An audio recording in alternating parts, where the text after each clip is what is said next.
up, everybody? Merlo Williams here, and I'd like to welcome you to the first ever Brass Ringers podcast. This is going to be a wrestling podcast that is primarily focused on the WWE developmental brand NXT. Most hardcore fans like myself think the main product sucks these days, and with Triple H at the helm of NXT down in Florida, we've seen a great many talents from the independent scene signed to WWE developmental contracts. Among these are Seth Rollins, formerly Tyler Black, Dean Ambrose, formerly Jon Moxley, and more recently, the current crop of NXT talent, Adrian Neville, formerly Pac, Finn Balor, formerly Prince Devitt, Kevin Owens, formerly Kevin Steen, Sami Zayn, formerly El Generico, and Hideo Itami, formerly Kenta. A lot of these guys were a pretty big deal on the independent scene, and I really haven't seen a lot of their independent stuff, but I'm aware of their names from listening to other podcasts. Like I listened to the Solid Monster Sounds Off and Wrestling Soup, and I've heard a lot of Jim Cornette rants throughout the years. So I was vaguely aware of who these guys were, but I didn't really give a shit about NXT until their first Arrival special that they did in February of last year.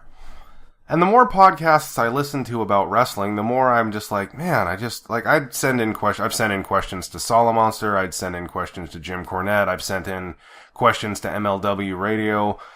And I thought more and more, I'd like to talk about wrestling. And there are clearly quite a few wrestling fans out there. So I kind of want to throw my opinion out there, and maybe somebody agrees with me, maybe somebody doesn't, but it'll open up a discussion, a new avenue, a new podcast for people to listen to, and I'm super excited about it. Now, I'm doing this podcast solo, but I'm actually going to be bringing in two friends of mine. This podcast is going to be a standalone, canned affair, but moving forward, I'm planning on doing more of the Brass Ringers podcast with my two friends, and they will be going live Wednesday at 8 p.m. on this YouTube channel, the Merlo Williams YouTube channel. And I'm planning on making it a weekly deal where we'll be reviewing NXT, and then I'll have an expert, but he'll be able to give us recaps on Raw and SmackDown, because myself and one of my other buddies, we don't have cable, so we don't really we read dirt sheets and stuff like that and keep up with what's going on. Like I said, I listen to a lot of wrestling podcasts, so I'm still up with what's going on. I just unfortunately work a day shift for my day job, so I don't have the time to stay up and watch anymore. But now that you have a brief idea of what we've got going and where we're going to be going with this podcast, let's get started with a review of NXT Takeover Rival, the fifth NXT live special that aired on February 11th, 2015. The show started off with Tyler Breeze versus Hideo Itami, and we got a brief video package before the match that explained that in the number one contenders tournament in the weeks leading up to the actual event, that following his defeat at the hands of Itami, Breeze then attacked Itami after Itami lost to Finn Balor leading up to the finals of the tournament. There was a neat little spot in here where Tyler Breeze now carries a large furry selfie stick with him to the ring. Since his gimmick is being vain and cocky, he'd always carry a cell phone with him. Well, now he actually has a selfie stick with fur on it, like his ring boots and and the jacket that he wears to the ring. And I love that to help sell this guy, they had a plant run up to him like, "Oh my God, Tyler!" And then she just runs up and just can't keep her hands off him, and she's carried off by security. Was really great. Itami started the match off really aggressive, kind of selling the fact that, he's pissed off that Breeze attacked him last week. And throughout the match, we had a bunch of really cool spots. At one point, Tyler Breeze tried to hit Itami with a crossbody, and Itami caught him in midair with an awesome drop kick, just height, bam, right in the chest. Throughout the match, Breeze would work on Itami's leg, even at one point putting Itami in a figure four on the ring post. Now, fans who are familiar with wrestling, you're going to be familiar with a guy named CM Punk. He's a former WWE superstar, currently signed to UFC. And fans like myself know that obviously, again, I haven't seen Itami's work as Kenta, but from what I'm to understand, CM Punk took his finish, the GTS, from Hideo Itami, and over the past 3 weeks or so, Itami keeps teasing that he's going to do the GTS. He gets the guys up on his shoulder, and he's like, I'm gonna, and he always gets thwarted in some way, and This week was no different. We saw another GTS tease. As the match moved along, we saw an awesome super kick out of nowhere from Tyler Breeze. And I'm going to go ahead and say it up front. I hate Tyler Breeze's finish. Tyler Breeze's finisher is a spinning heel kick. A spinning heel kick. With the gorgeous super kick that Tyler Breeze can do, his finish is a spinning heel kick. They really need to just put the axe on the beauty shot and just make the supermodel kick his finish. He's already got shades of HBK from when he made his Heartbreak Kid turn after he threw Jannetty through the barbershop window. He's a vain, cocky heel. He does the resting on the ropes, and just the super kick is such a snappier finish than a spinning heel kick. I can't stand it. A dueling chant started shortly after that. I mean, both of these guys are over. They're both doing really well. We then saw the combo strikes. It's a little flurry of punches and kicks from Itami. It followed up with some more vicious kicks. Like, Itami's kicks are brutal, man. Just brutal. And the finish of the match saw a hesitation drop kick from Itami, followed by a running straight kick finish, which is kind of like Daniel Bryan's flying knee, which, again, Bryan got from Kenta. I mean, this guy had a lot of moves lifted by WWE guys, so, like, his finishes, like, but again, the running straight kick, it's just a lame finish. They really need to let this guy have the GTS, especially coming off of the stuff with CM Punk. Most of you listening to this podcast are probably going to be aware of it, but CM Punk did a interview with Colt Cabana on his Art of Wrestling podcast. If you haven't listened to it yet, definitely go give it a listen. But the winner of that match was Hideo Itami, and it was a good match. There was a lot of it was a good back and forth match. There was nothing that I could complain about. I mean, it was, Tyler Breeze is really, really good. I don't know how much shelf life that gimmick is going to have if he makes it to the main roster.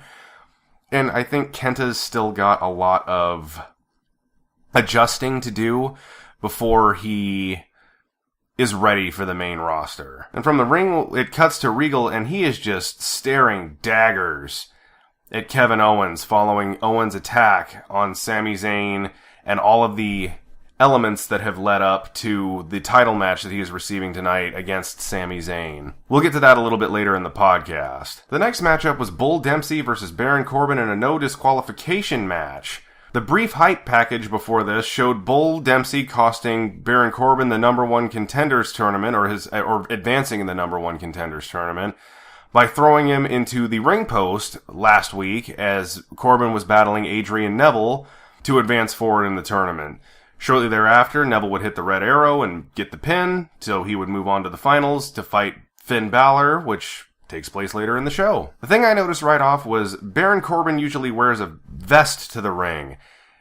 There was no vest this week, but there was a brand new t-shirt, which you can now pick up at WWEshop.com. Corbin would charge the ring and start an offensive flurry. And see, this is what's really great about NXT. NXT actually makes it seem like these guys care about what they're fighting about. In the little bit that I have been able to see the main roster product lately, it just seems so hokey and fake.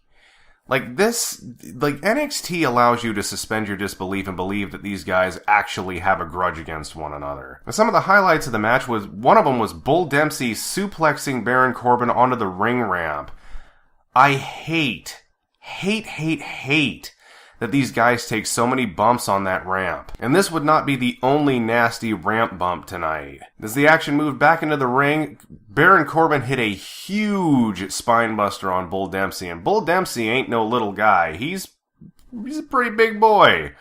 As the action continued, Bull Dempsey would jump through the ropes for a splash to Corbin on the outside to great effect. And as Dempsey got Corbin back in the ring, he set up his signature diving headbutt, which is his finish, which only got him a near fall. The action would then spill back to the outside, and Dempsey sent Corbin into the ring steps. They brawled on the outside for a little while.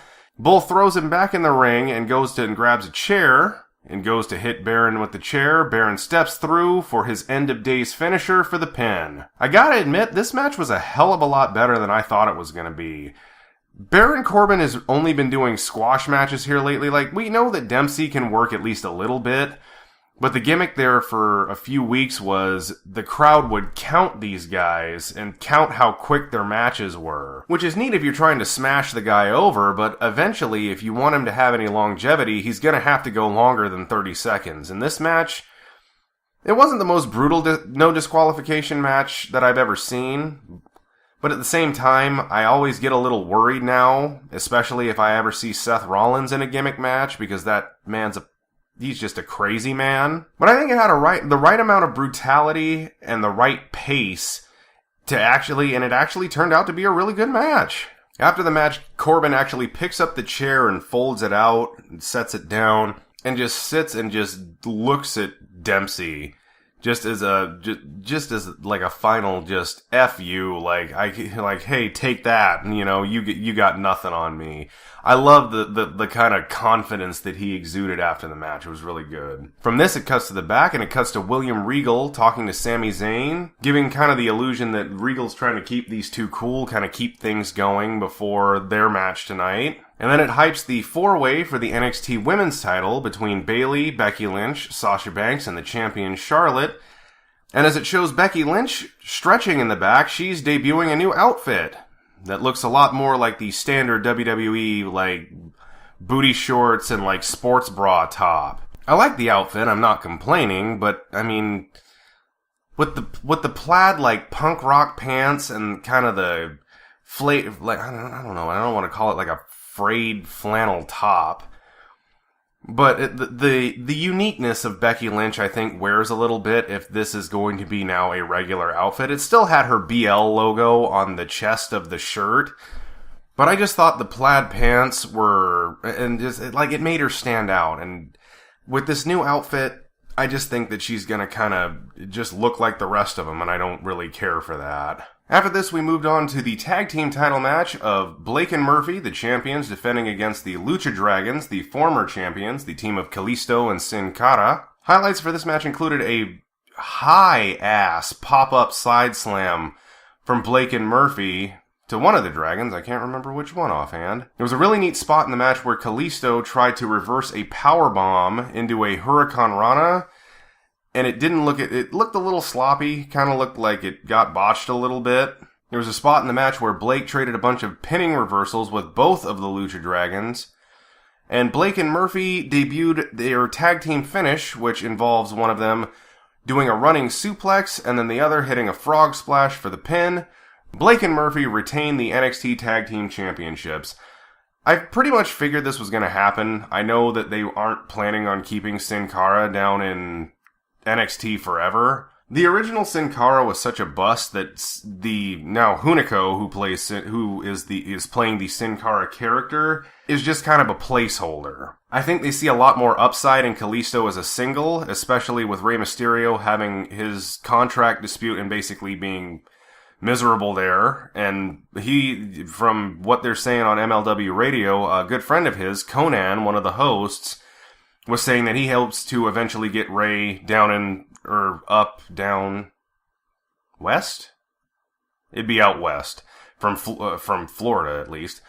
But, he's planning on getting Ray in his new American promotion, Lucha Underground, which is a subsidiary of AAA. So once Mysterio's contract is up, I mean, they're kind of looking for an heir apparent to Rey Mysterio, and since Sin Cara was such a bust, I think they're really kind of putting all their eggs in the Kalisto basket. After the match, we got some static and a message. The takeover isn't over. Stay tuned next week. A teaser for the debuting Solomon Crow, who I know nothing about. I only know his name because of the Solomonster Sounds Off podcast. After the Solomon Crow teaser, we get to the match that I was most anticipating. Finn Balor versus Adrian Neville for the #1 contendership. They precede the match with an awesome highlights package, showing clips of the tournament, and Balor and Neville making brief comments about one another. Now, for those who may not know, when he wrestled as Prince Devitt, he was very, very fond of body paint. He would do, like, really super ornate body paints of comic book characters. Balor seems to be a big comic book nerd. Just Google Prince Devitt body paint, and you'll see awesome renditions that he's had done in the past of, like, he's got body paint of Venom and Carnage and Joker and just really, really cool stuff. Obviously, they're not going to do the Marvel characters in the WWE, but they have similar body paint. This one kind of seemed like a cross between Carnage and Venom. And Balor also proves that you don't need thousands of dollars worth of pyro to have a kick-ass entrance. The only other person I can think who has that much ambiance and awesomeness to their entrance is Bray Wyatt. Aside from, of course, The Undertaker. I'm talking more like current roster guys. And at one point in his entrance, Balor, right before he's about to get to the ring steps, he kind of falls into the barricade by the crowd. There's a little corner there. And there was this little girl, she was probably about 10, 12 years old, and she freaks out and touched the little headpiece, helmet thing that Balor had on, and she's freaking out. And you can actually audibly hear one of the commentators laughing. He's kind of chuckling, and it was really super cute, so I don't really blame him. The teeter-totter back and forth of this match just was off the charts. These guys worked so well together, and it actually gave off the illusion that these two actually studied each other before they wrestled.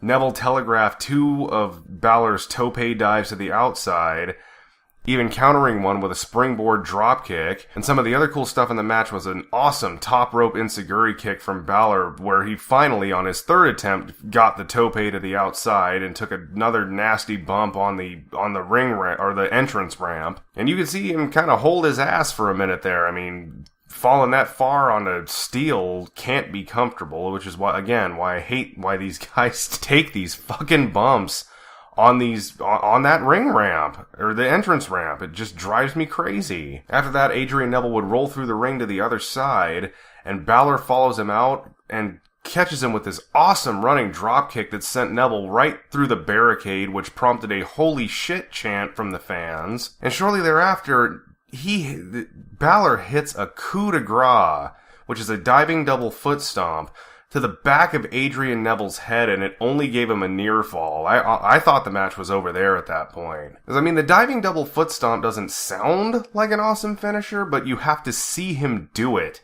to see how just awesome this move is. And he's always done it to prone opponents. He's never done it to the back of somebody's flippin' head. After this, there was a spot where Balor hit Neville with his Pele kick. Adrian kind of staggers back and then fires back with a thunderous super kick. And they both hit the ground. I'm just like, these guys are just beating the shit out of each other. Neville, after that, would hit 2 German suplexes on Balor for a near fall and just drop the guy right on his head. Just brutal German suplexes. Brock Lesnar would have been proud. And then Neville hit a 2nd rope corkscrew moonsault for another near fall. Balor would hit the sling blade to reverse the momentum, and hit him with a thunderous lariat that just spun Neville inside out. Just brutal. Balor would go on to hit another trademark move he's got. I don't think he's got a name for it. I'd been calling it a modified brainbuster, but apparently Tom Phillips referred to it as a reverse DDT, like a reverse lifting DDT or something like that. I don't know. It looks kind of like a modified brainbuster to me. That's what I've been calling it. Either way, he got a near fall out of it. Then after some offense, Neville would attempt the red arrow, which Neville would miss, and Balor would reverse for a near fall, leading into the finish with a corner drop kick and a coup de grace by Balor for the pin. Finn Balor is your new number 1 contender for the NXT Championship. This match was so... I want to say that this would be my match of the night, but I don't, like, it was a toss-up between this and actually the next match on the card for my spot, because I'm such a fan of Balor.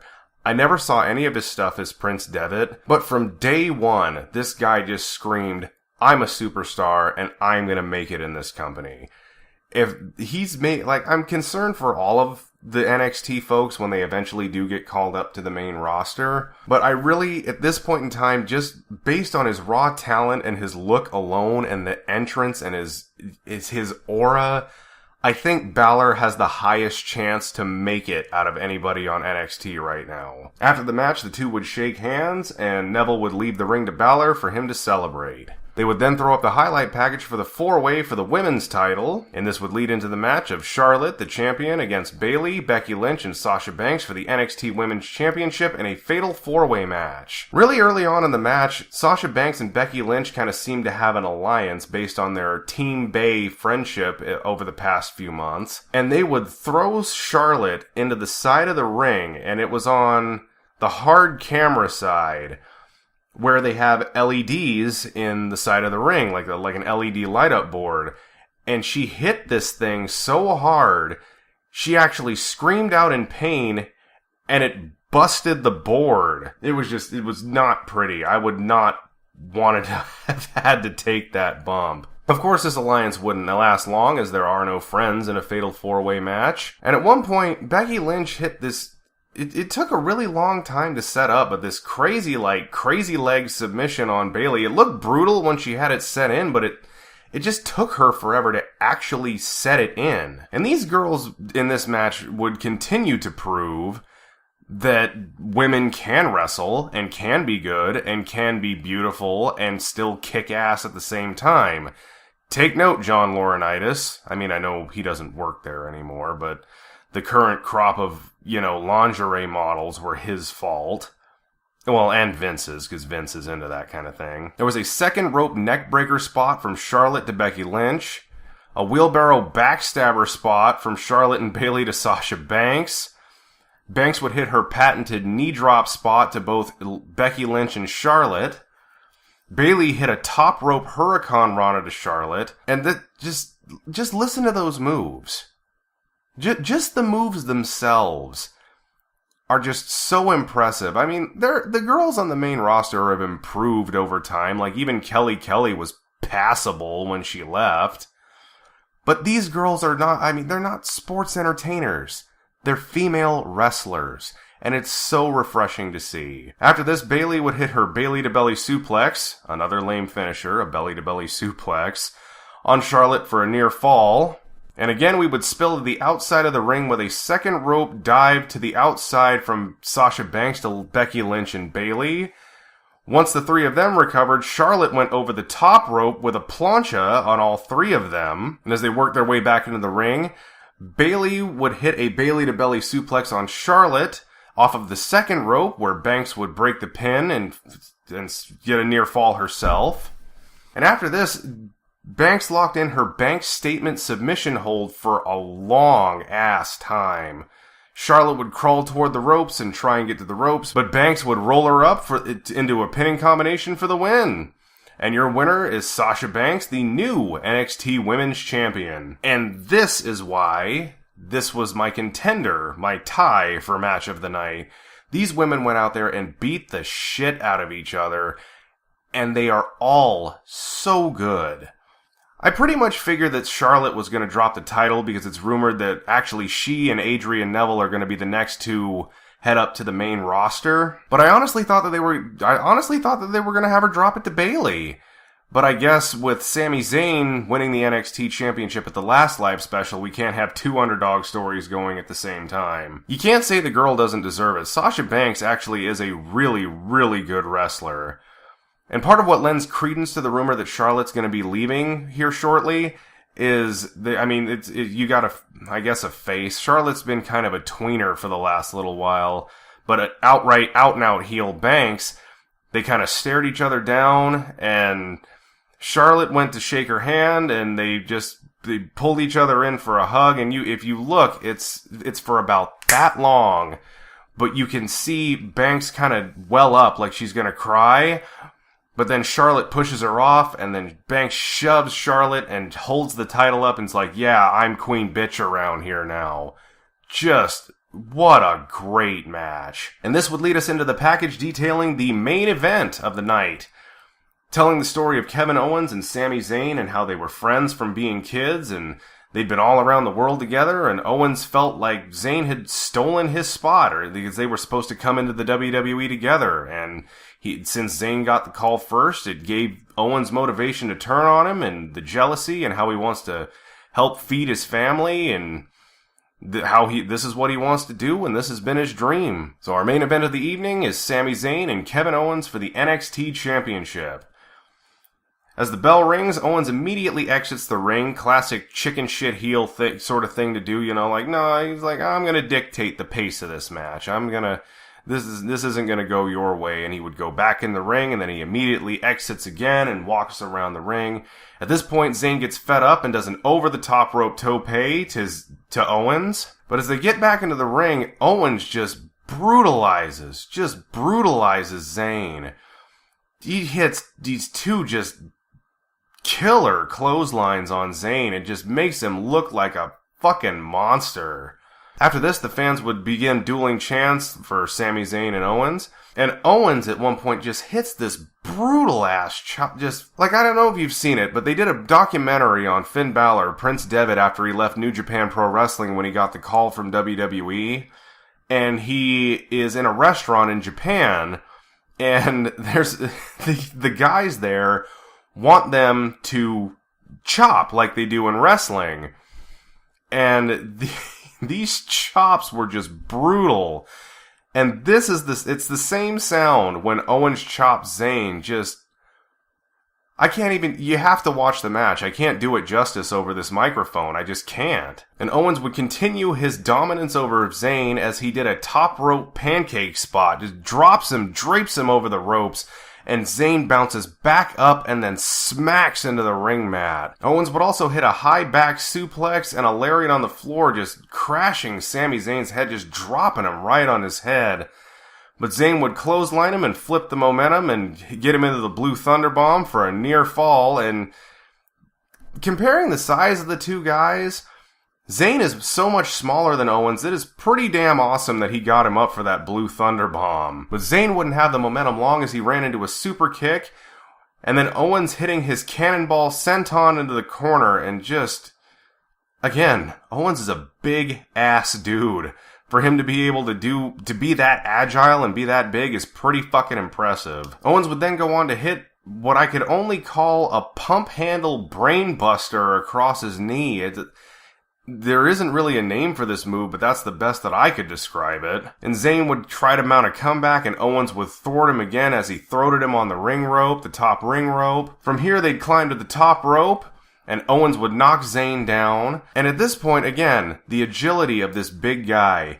Owens goes for a swanton bomb and gets thwarted by Sami Zayn getting his knees up. Zayn would then go on to hit the exploder suplex to set up his haluva kick, but Owens would escape the ring and walk around to the ramp side, which, of course, it's on the ramp side, so now something bad's gonna happen. Zayn gave chase to Owens, and Owens attempted his apron powerbomb, the same thing that smacked Sami Zayn's head into the mat right on the night of his title win. But Zayn escapes and climbs the ropes, kicks Owens in the head a couple times, and goes into a springboard moonsault off the second rope.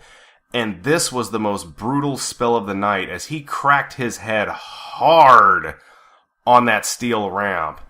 Now, at this point, you look at Sami Zayn's face after his head hits this ramp, and I was like, he's really hurt. They need to throw this match. I'm watching the referee to throw up the X like, nope, match is done.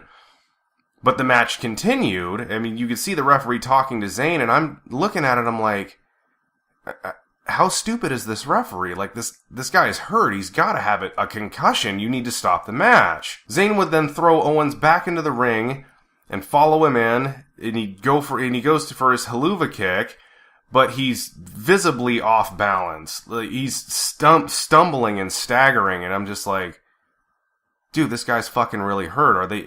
Is no one seeing this? Like, why is the referee, where's the X? Why isn't the referee stopping the match? But he fails his haluva kick attempt after staggering through the first one and runs right into a pop-up powerbomb from Owens. But this would only get him a near fall as Sami Zayn would kick out. Owens continued to work over Sami Zayn's head as the referee kept checking on him like, hey, are you okay? Are you good to continue? And Zayn keeps nodding, and I'm just like, I'm looking at it, I'm like, what the hell?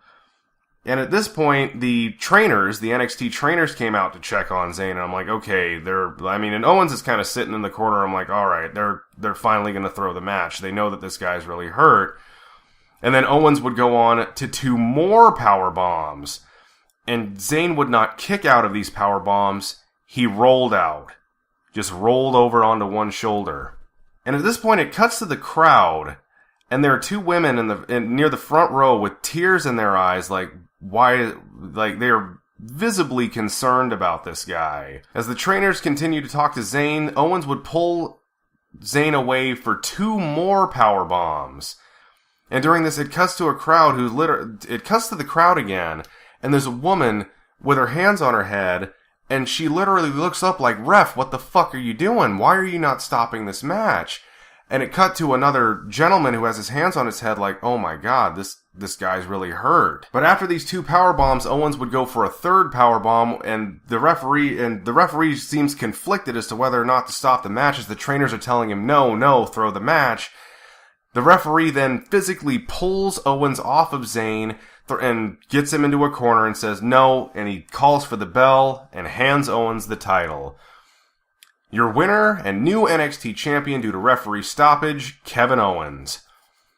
I went into this match not really particularly liking the build, with Kevin Owens being so new, but these two had a hell of a match. Owens came out of the match looking like a crazy ass heel, just a fucking monster. And Zayn, if that was a sell job, give the man an Oscar, because he sure as hell had me fooled.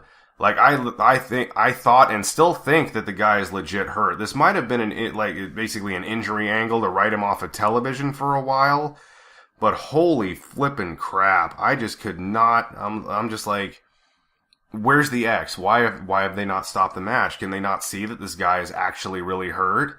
And if so, I got worked. Well, there you have it, guys. That was your show for NXT Takeover Rival. This is what the main roster product needs to aspire to be. Big wrestling fans know that Vince McMahon hates the word professional wrestling. Well, professional wrestling is what my dad did. I don't do professional wrestling. I do sports entertainment. We put smiles on people's faces. He doesn't realize that nobody says, like Jim Cornette says, nobody says that they went to see the sports entertainment show, or they watched the sports entertainment show on television last night. They say that they watched professional wrestling. With Triple H at the helm, and Dusty Rhodes and Pat Patterson helping out down in Florida, it seems like they have I don't know how big the writing staff is there, but there is a hell of a lot less meddling. I'm sure of that much. And the fact that Vince McMahon has nothing to do with NXT. Any former wrestling fan who happens to hear this who has Hulu, NXT is on Hulu. Give it a look, because the WWE still does produce a professional wrestling show, and it's not Raw, and it's not SmackDown, it's not Superstars, and it's not Main Event. You'll see better wrestling on Superstars and Main Event, but those are just, for the most part, cold matches. If you want to see not only great storylines, great character development, damn good wrestling, and good wrestlers, NXT is the place to do it. The month of February on the WWE Network is free, so even if you don't have Hulu when you happen across this podcast, until the end of the month of February, it's free. Pick it up, just for the trial period even, just to watch NXT. If you have Hulu and you used to like wrestling and you don't anymore, you fell out of it, get the network, if nothing else, for NXT.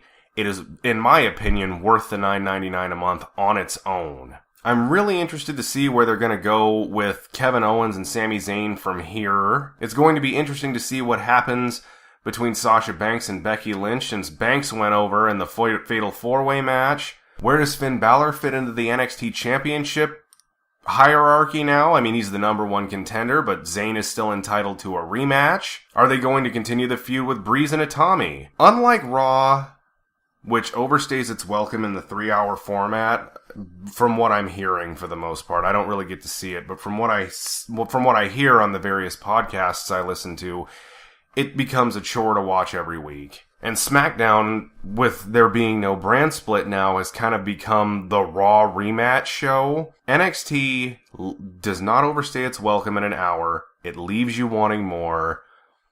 And that's exactly it. Like, I can't wait. Every Wednesday night, I am amped for NXT, and you should be too. So that's going to do it for this episode of the Brass Ringers podcast. Again, like I said, next week I will have 2 co-hosts with me, and they will introduce themselves when they get here. And I want to thank you guys very much for listening. We are going to begin going live with the Brass Ringers podcast Wednesdays at 8 p.m. Pacific Time, right here on this YouTube channel. If you'd like some furthering on my opinions, if you like what you heard here, I actually used to write for BleacherReport.com, and my archive is still up there if you search Merlo Williams over at BleacherReport.com for their WWE section. And if you happen upon this professional wrestling podcast and also happen to like video games, I also do a podcast about video games over at CelebrateGeek.com on a site called The Dracarium. The Dracarium carries geeks of all trades with movies, comic books, and television, and all sorts of junk. So go ahead and check. If you like what you heard here and you also like video games, go check out the Dracarium at CelebrateGeek.com. And for assorted rambling and goofy retweets, you can follow me on Twitter at Merlo Williams. And one last thing before I get out of here, if you like the opening sting and the outro that's going to play here in a second, make sure to check out the contributing artist Galaxy Lapse over at SoundCloud.com and HeadyWorks.net. He makes EDM of all kinds. He's really good, as evidenced by the track included, so make sure to head over to those two places and show him some love. This has been the Brass Ringers Podcast. Until next time, keep reaching for that brass ring.